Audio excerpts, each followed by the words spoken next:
to live for self. Yes. That some of those, when you listen to that negativity, I'll call it negativity, but it's a bit of navigation. And let me explain this to you. Come on,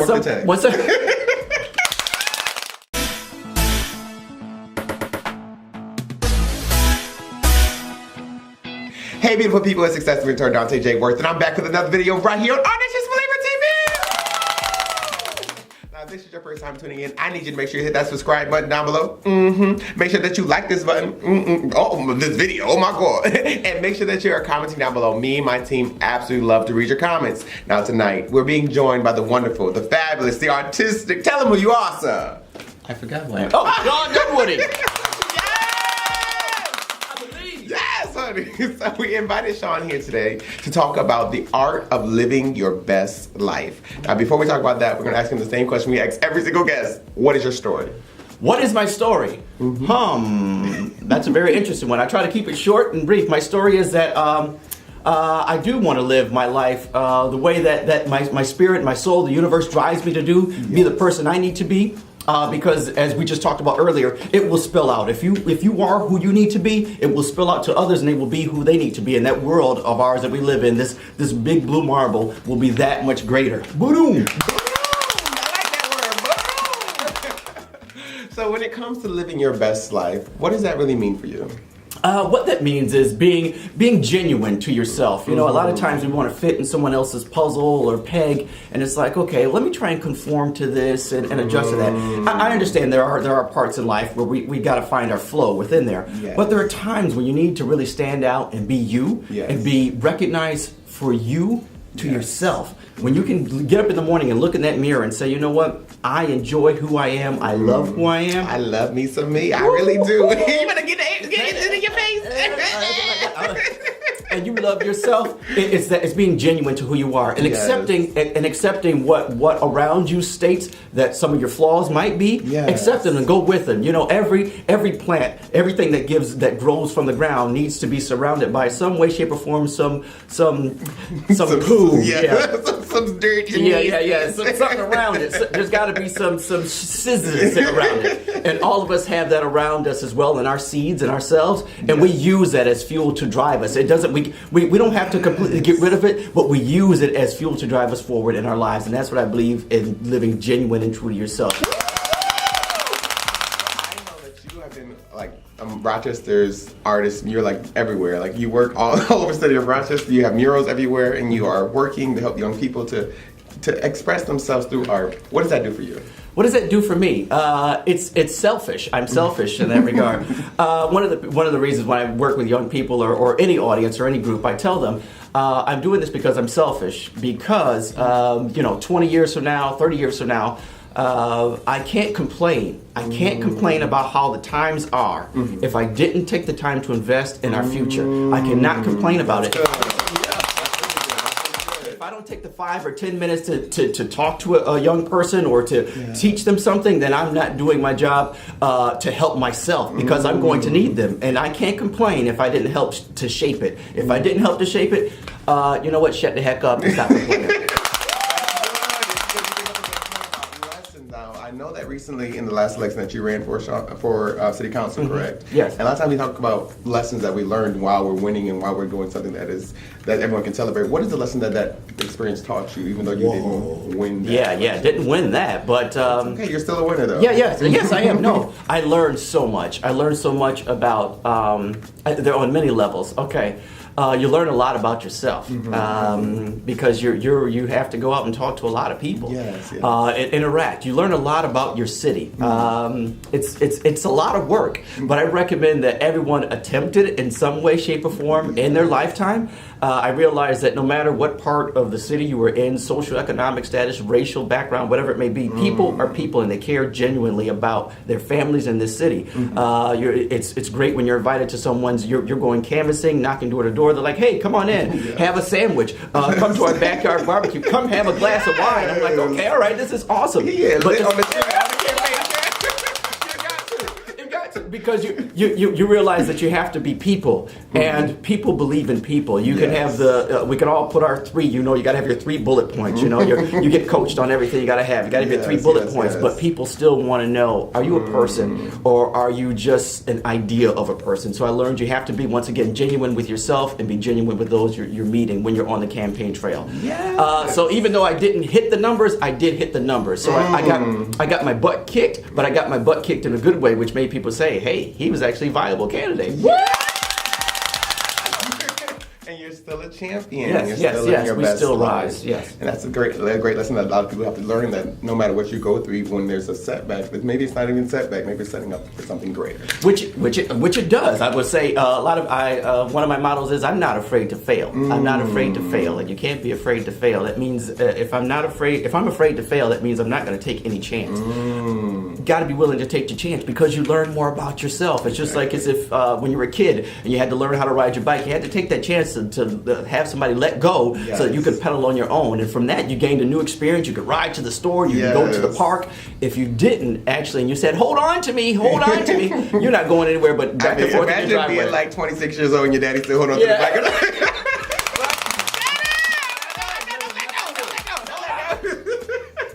All right, talking about being yourself, I know that you have always been like fashionable. That you have always just wore what you wanted to wear, did what you wanted to do. Like you live your best life. When did that shift happen for you? When did that happen? I like to say I dress like a 3-year-old. So every morning I just put on whatever I feel like I want to put on. If it doesn't match, I'm just fine because I tell people all the time. I said, if you dress yourself, would you wear green pants, some brown shoes, a yellow shirt, and a purple tie? I think you could wear it though. Yeah. You can do that. And everyone says, no, I wouldn't do that. But I said, but every day if you look at a beautiful flower, that's what it is. That's what it becomes. It's more about its beauty. Admire its beauty. So it is matching because it matches the universe. It matches the beauty of the world. I really, it really depends on what day you catch me. You can catch me, if I'm trying to be all cool with my crazy get-ups on and Lego bow ties or whatever else, or my derby on, or sometimes you can catch me slathered in paint, which is a whole nother fashion sense. But I really want people to be able to express themselves. I want to be able to express myself, wear my yellow jacket, my bananas on my shirt, because I've got this one go around right now. There may be another, there may be 16 other, whatever it is. But for right now, I'm gonna ride this life until the wheels fall off, and I want to be who I am. I don't want to leave and go on to the next phase of whatever is coming next with regret as. I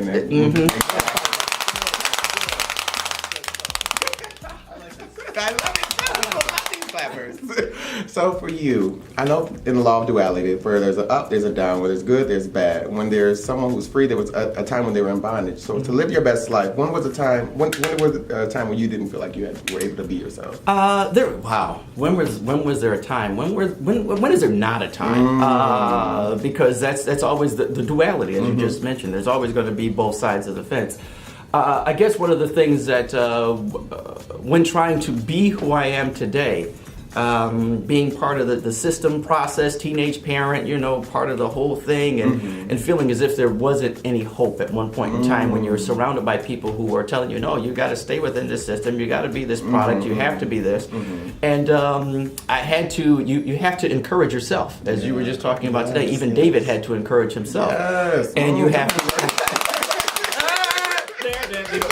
Now, so sometimes you really have to encourage yourself, and I found those moments most when people were telling me you aren't this and you aren't that, and that became discouraging, and that really put you in that box. You're like, okay, well, let me conform, let me get rid of my yellow shirt, let me put my blue tie on, let me cut my hair, well, I removed my dreads for other reasons, but it's just that kind of thing of just trying to conform. But I realized later on in life, once you find out that you have to live for self, that some of those, when you listen to that negativity, I'll call it negativity, but it's a bit of navigation. And let me explain this to you. Come on, when someone's telling you all the steps and things that you're doing incorrect to get somewhere, they're pretty much, or some of the obstacles, I want to say obstacles, when they're telling you all the obstacles that are in your way in order to achieve something, what they're giving you is a roadmap to get it done. They're giving you a checklist. They're saying, okay, well, you really don't know these people, and you don't have enough money for this, or you don't, your smile isn't that, so that means I got to go meet these people. Come on. Come on. And I got to smile brighter. Yeah. It's a roadmap to success. It's Listen, always you is. might want to give them your cash app. They gonna want to send an offer for that one. That's a word. Talking about, I love it. Talking about living your best life and having that internal dialogue. What was the conversation like for you on the campaign trail? Okay. The conversation with myself on the campaign trail was, remember why are you doing this? As I said before, I wanted to want to help shape and build things, and a lot of what I do, I'm going to backtrack and then jump back onto that. A lot of what I do, when you said, is there's public work and various other things. There was a time I was just the straight studio gallery artist and showing in galleries. And one day I was addressing an audience, I believe it was at one of these universities I won't name, and I looked at the audience and I had my Dave Chappelle moment, which when I realized, am I actually, because a lot of my work dealt with us as African Americans here and racial divides and various other things, I realized, am I addressing the correct audience? Am I talking to the right people? So I stopped doing that. And I said, let me get back on the streets because I want to be what I wanted to see when I was 15 years old. That's good. That's good. So on that campaign trail, I had to remember I need to be what I wanted to see when I was younger. So even on the campaign trail, I went out just like this. They're like, okay, well, most people don't go on a campaign trail like that. Even when the DNC covered us going out, they had to put a picture of me in my lime green jacket. It's like, what is that? What is that? Right. What is that about? Let's change the paradigm and be like, we can actually be who we want to be, and you can adjust, but you don't have to change who you are. So that's what I realized. What am I doing this for? Why am I doing this? I'm doing this so that someone else, years to come or next year or whatever it may be, will be willing to take that step and step out of that line that someone says you need to be and be who they are, which I think that will actually shape our future. That is good. That's really good. That's heavy right there. Got a lot of weight going on. Yes. So then, in that internal dialogue and taking that conversation for yourself, what advice do you have for someone watching right now who's struggling with dealing with their own negative self-talk and they're telling themselves, I can't do that. I'm not good enough. I don't look the right part. What advice do you have for them? Okay. The advice I would have, this is what I do to myself. I let that voice is there. That voice is there. I let it talk for a minute. I listen to it. I have my tea. Yes, yes. I let it say what it's got to say. Yes. After it's done, because it can't go on for too long. It can't go on for too long because then it's just repetitive and then it's just annoying you and gonna keep you stuck. So after I've heard it, 5-10 minutes, I give it that. I say, well, here are my strengths. This is what makes me the man. This is what makes me the woman. Come on. Because I can do this. I achieved this. I took care of that. So what if I don't have this? I don't have the fancy car. I'm not flying in a jet. I don't own an island. Whatever it may be. Yes. But you know what I mean? I could dress myself every day. I could look myself in the mirror. You can kiss your beautiful children. You can kiss your partner. You can be engaged in this world. You have so many assets and so many attributes that the world needs from you that you don't have time for you telling you can't offer something to somebody else because everybody else is looking for it. So give it up. All right? Give it up.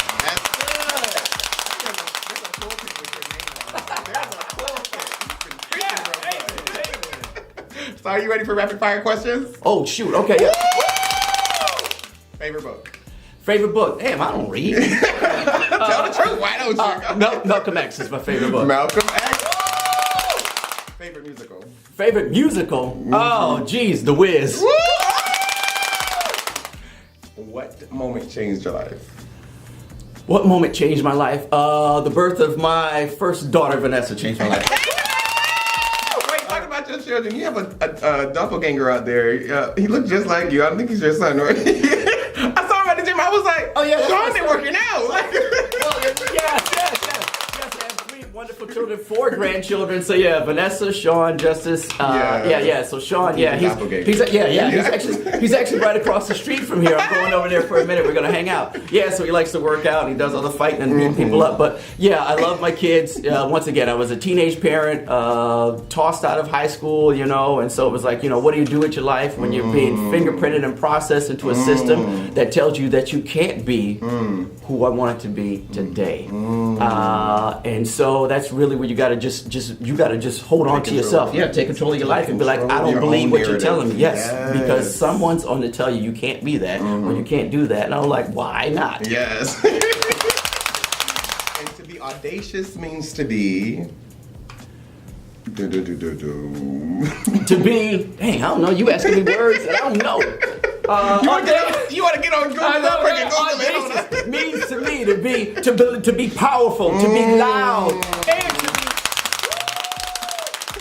and to be quiet. Yes. Contained and be still. And hear your internal voice and hear that direction that I'm getting to your answer. But go ahead. No, I'm what he said. You got to be able to be still, and realize one thing: that life is like water. Okay, it's like water. It's unapologetic.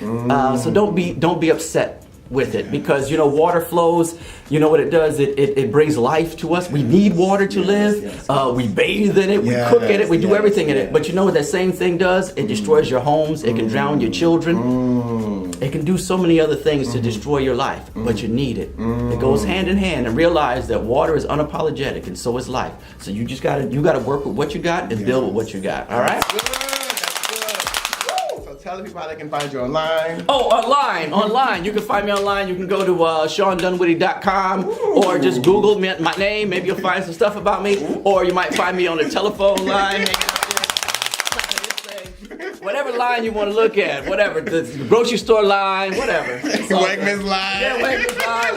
Whatever. So until next time, remember that life is meant to be enjoyed and not just endured.